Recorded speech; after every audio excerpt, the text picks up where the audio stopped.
السلام علیکم ورحمۃ اللہ وبرکاتہ۔ دوستوں، میں محمد راشد اقبال اور آپ دیکھ رہے ہیں ہمارا YouTube channel teach your self. دوستوں، آج ہم آپ کی خدمت میں ایک اردو ادب سے متعلق ایک نیا ویڈیو لے کر حاضر ہوئے ہیں۔ آج ہم دکنی کے کچھ مخصوص قواعد کے بارے میں پڑھیں گے کہ اردو قواعد جو ہیں اس میں دکنی کے کچھ مخصوص قواعد بھی ہیں جسے ہم یہاں بیان کریں گے، ٹھیک ہے؟ تو دوستوں، آگے بڑھنے سے پہلے آپ سے ایک ریکویسٹ ہے کہ اگر آپ ہمارے اس یوٹیوب چینل پہ نئے ہیں تو ہمارے چینل کو ضرور سبسکرائب کر لیں اور اس ویڈیوز کو دیکھیں، زیادہ سے زیادہ دیکھیں، لائک کریں، شیئر کریں، اوکے؟ ٹھیک ہے دوستوں، تو شروع کرتے ہیں۔ جمع بنانے کا قاعدہ الف اور نون غنہ لگا کر لگاتے ہیں، یعنی دکنی کے ہمارے ہاں اردو میں جو قاعدہ ہے جمع بنانے کا وہ واو نون غنہ لگاتے ہیں، اور بھی کئی سارے قاعدے ہیں، لیکن الف اور نون غنہ لگا کر بنانے کا قاعدہ دکنی کے اندر ہے جمع بنانے کا، ٹھیک ہے؟ تو جمع بنانے کے لیے ہم الف اور نون غنہ لگاتے ہیں دکنی کے اندر۔ علامت فاعل نے کا استعمال نہیں کرتے ہیں، جیسے بچہ لڈو کھایا، میں روٹی پکایا وغیرہ۔ ہاں، حالانکہ ہم جو ہے اردو میں عام اردو میں جو ہے نے کا استعمال کرتے ہیں، علامت فاعل کے طور پر نے کا استعمال کرتے ہیں، دکنی میں نے کا استعمال نہیں کرتے ہیں۔ جیسے بچہ لڈو کھایا، بچہ نے لڈو کھایا نہیں بولیں گے، وہ بچہ لڈو کھایا، ٹھیک ہے؟ اسی طریقے سے بڑے مصوتے چھوٹے مصوتے کی شکل اختیار کر لیتے ہیں۔ جو بڑے مصوتے ہوتے ہیں وہ چھوٹے مصوتے کی شکل اختیار کر لیتے ہیں، جیسے آسمان سے اسمان، ہاتھی سے ہتھی، پھول سے پھل، ٹھیک ہے؟ تو یہ اس طریقے سے اس کو اسمان بولیں گے، ہتھی بولیں گے اور پھل بولیں گے۔ یہ تو بڑے مصوتے جو ہیں وہ چھوٹے اس کو چھوٹا کر لیتے ہیں، چھوٹے مصوتے کی شکل اختیار کر لیتے ہیں۔ اسی طریقے سے آگے ہے حروف تاکید کے لیے ہی کے بجائے وہ اچ کا استعمال کرتے ہیں۔ جیسے تاکید کے لیے ہم ہی استعمال کرتے ہیں، میں نے ہی یہ کہا، تو ہی نہیں کر کے وہ اچ استعمال کرتے ہیں، ٹھیک ہے؟ آگے نون غنہ کا زائد استعمال بھی کرتے ہیں، یا نون غنہ کا زائد استعمال بھی ہوتا ہے دکنی میں، جیسے کوچا کو کونچا، سوچ کو سوچ بولتے ہیں، نون غنہ کا اضافہ کر دیتے ہیں، جہاں نون غنہ نہیں ہونا چاہیے وہاں ایک اضافہ کر دیتے ہیں، نون غنہ بڑھا دیتے ہیں، جیسے کوچا تو کوچا کو بولیں گے کونچا، سوچ کو سوچ نون غنہ کے ساتھ بولیں گے، ٹھیک ہے؟ دکنی اردو کو اردو قدیم بھی کہا گیا ہے، اردو قدیم، دکنی اردو کو اردو قدیم بھی کہا گیا ہے، یہ دھیان رکھیں۔ اور اس کی سب سے اہم خاصیت یہ ہے کہ دکنی زبان دوسری ہندوستانی زبانوں سے بہت زیادہ قریب ہے۔ ہاں، دکنی زبان کی سب سے اہم خصوصیت یہ ہے کہ ہندوستان کی جو دوسری زبانیں ہیں، کھڑی بولی ہوئی، ہریانوی ہوئی، پنجابی ہوئی، تو ان دیگر زبانوں کی سے یہ دکنی زبان بہت زیادہ قریب ہے، اور ان دیگر زبانوں کے جو قواعد ہیں وہ بہت سارے قواعد دکنی میں بھی استعمال کیے جاتے ہیں۔ یہ دکنی اردو کی سب سے بڑی خصوصیت ہے۔ اور دکنی اردو شمالی ہند کی درج ذیل بولیوں، کھڑی بولی، برج بھاشا، ہریانوی، پنجابی اور گجراتی وغیرہ سے زیادہ متاثر ہے، ٹھیک ہے؟ تو دکنی اردو جو ہے شمالی ہند کی درج ذیل بولیوں جیسے کھڑی بولی، برج بھاشا، ہریانوی، پنجابی، گجراتی وغیرہ سے زیادہ متاثر ہے، اور ان زبانوں کے بہت سارے قواعد وہاں استعمال بھی ہوتے ہیں، ٹھیک ہے؟ آگے دکنی کے حروف استدراک یہ ہیں، یعنی دکنی زبان کے اندر حروف استدراک جو استعمال کرتے ہیں وہ یہ استعمال ہوتے ہیں، ولے، پن، اما، ٹھیک ہے؟ یہ تین حروف جو ہیں حروف استدراک کے طور پہ استعمال ہوتے ہیں۔ اسی طریقے سے دکنی کے حروف استثناء کیا ہیں؟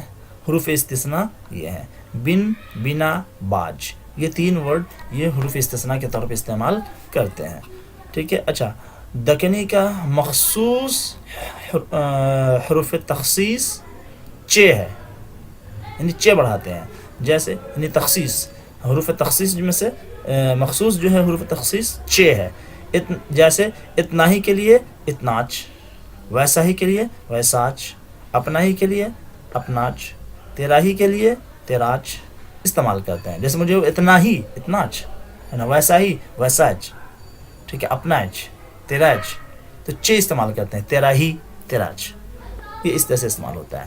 چ جو حروف تخصیص کے طور پہ استعمال ہوتا ہے. دکنی کے حروف تشبیہ کیا ہیں؟ یہ ہیں ناد، نمن، سار. یہ 3 ورڈ حروف تشبیہ کے طور پہ تیرے ناد، تیرے جیسا، ہے نا، اس طرح سے استعمال کریں گے. یہ تو ناد، نمن اور سار یہ جو حروف تشبیہ ہیں. ٹھیک ہے، تو یہ کچھ دکنی کے قواعد تھے، مخصوص قواعد جو ہم نے یہاں پہ بیان کیے ہیں. آگے دیکھیں لسانیات سے متعلق کچھ باتیں. زبانوں کے سائنسی مطالعے اور تجزیے کا نام لسانیات ہے.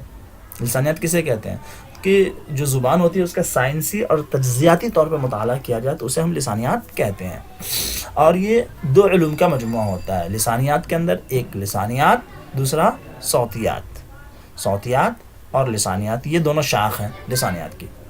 ٹھیک ہے، آگے علم زبان کا باقاعدہ آغاز 1914 کی پہلی جنگ عظیم کے بعد ہوا. یعنی یہ جو زبان کا مطالعہ ایک علم کے طور پہ جو ابھرا ہے یہ پہلی جنگ آزادی کے بعد سے ابھرا ہے. ٹھیک ہے، اس سے پہلے زبان ایک علم کے طور پہ نہیں پڑھا جاتا تھا اور کوئی باقاعدہ اس کا اتنا زیادہ رواج نہیں تھا. لیکن 1914 کے بعد جو ہے یہ علم زبان کا باقاعدہ آغاز ہوا. کیا ہوا؟ باقاعدہ آغاز ہوا. آگے کہتے ہیں پانینی نے ہی سب سے پہلے تقریباً 2500 سال قبل سنسکرت کا سائنسی مطالعہ کر کے اس کے قواعد لکھے. تو علم زبان کے اندر جو سب سے پہلے کام کیا ہے وہ پانینی ہیں، جنہوں نے سب سے پہلے کیا تقریباً 2500 سال قبل سنسکرت زبان کا سائنسی مطالعہ کیا اور پھر اس کے قواعد وغیرہ مرتب کیے. آگے لسانیات کی کتنی شاخیں ہوتی ہیں. ٹھیک ہے، تو ہم نے وہاں جو لسانیات کی شاخیں ہم نے ان کا تذکرہ یہاں پہ کیا کر دیا. اس کی تفصیل نہیں لکھی ہے کیونکہ وہ تھوڑا لمبا ہو جاتا ہے، اس وجہ سے اگر ضرورت ہوئی تو پھر انشاءاللہ اگلے ویڈیو میں کبھی اس کو بیان کریں گے. تو لسانیات کی شاخیں کیا ہیں؟ صوتیات، توضیحی لسانیات، بولیاں، سماجی لسانیات، نفسیاتی لسانیات، تاریخی لسانیات، اسلوبیات. یہ ساری جو ہیں لسانیات کی شاخیں ہیں. صوتیات، صوت سے توضیحی لسانیات، بولیاں، سماجی لسانیات، نفسیاتی لسانیات، تاریخی لسانیات، اسلوبیات. ٹھیک ہے، یہ سارے جو ہے لسانیات کی شاخیں ہیں. آگے علم الاصوات جس کو ہم فونیٹکس کہتے ہیں، تو اس کی 2 بڑی قسمیں ہیں. تو علم الاصوات کو اگر ہم پڑھیں تو اس کی جب تقسیم کرتے ہیں تو اس کی بڑی 2 قسمیں ہیں. کیا ہے؟ مصوتے اور مصمتے.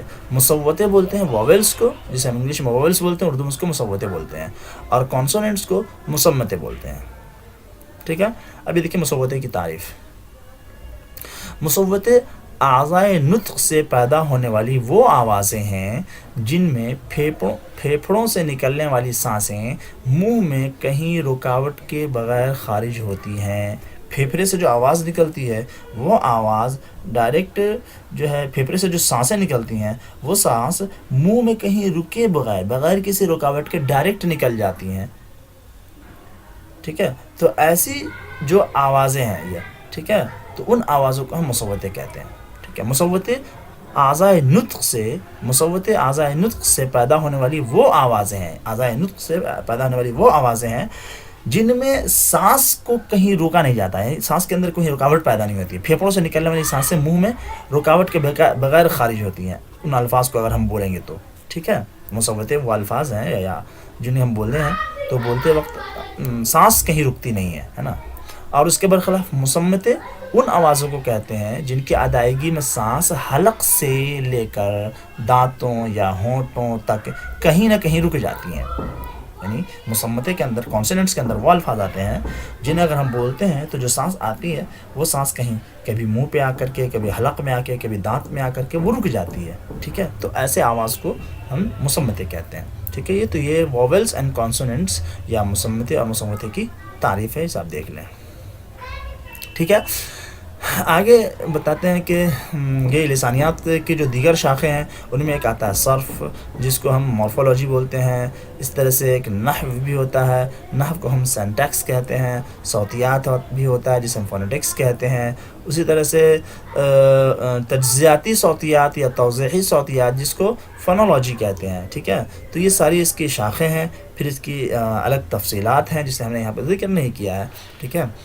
اگر ضرورت ہوئی تو پھر لسانیات سے متعلق ایک الگ سا ویڈیو بنائیں گے جس کے اندر ان ساری چیزوں کو بیان کیا جائے گا انشاءاللہ. ٹھیک ہے، آگے دیکھتے ہیں کچھ اہم اصناف سخن. جیسے ہزل. ہزل کیا ہوتا ہے؟ وہ نظم جس میں مسخرے پن کے مضامین ہوں اسے ہزل کہتے ہیں، ہے نا. وہ نظم جس میں مسخرے مذاقیہ انداز کے مضامین کو شامل کیا جائے اسے ہزل کہتے ہیں. واسوخت. وہ نظم جس میں معشوق کے ظلم و ستم کا حال بیان کر کے اس سے بیزاری کا اظہار کیا جاتا ہے اسے واسوخت کہتے ہیں، ٹھیک ہے. یہ واسوخت ایک نظم ہے، اور میر تقی میر کو واسوخت کا موجد قرار دیا ہے محمد حسین آزاد نے، ٹھیک ہے. تو یہ دھیان رکھیں گے، اس سے پہلے آیا تھا. تو وہ نظم ہے جس میں واسوخت، وہ نظم ہے جس میں معشوق کے ظلم و ستم کا حال بیان کر کے اس سے بیزاری کا اظہار کیا جاتا ہے اسے واسوخت کہتے ہیں. ریختی. ریختی وہ نظم جو عورتوں کی بولی میں کہی جائے اسے ریختی کہتے ہیں، یعنی عورت کے انداز میں شاعری کی جائے، عورت کی پریشانیوں یا عورت کے انداز سے کی طرف سے ان کے عشق کے انداز کو بیان کیا جائے تو اسے ریختی کہتے ہیں، ہے نا. یعنی وہ نظم جو عورتوں کی بولی میں کہی جائے، عورت کیا کہتی ہیں نا، تو اس انداز کی جو شاعری ہوتی ہے وہ ریختی کہلاتی ہے، ٹھیک ہے. ضلع جگت. پہلو دار بات جس میں رعایت لفظی پائی جائے اسے ضلع جگت کہتے ہیں.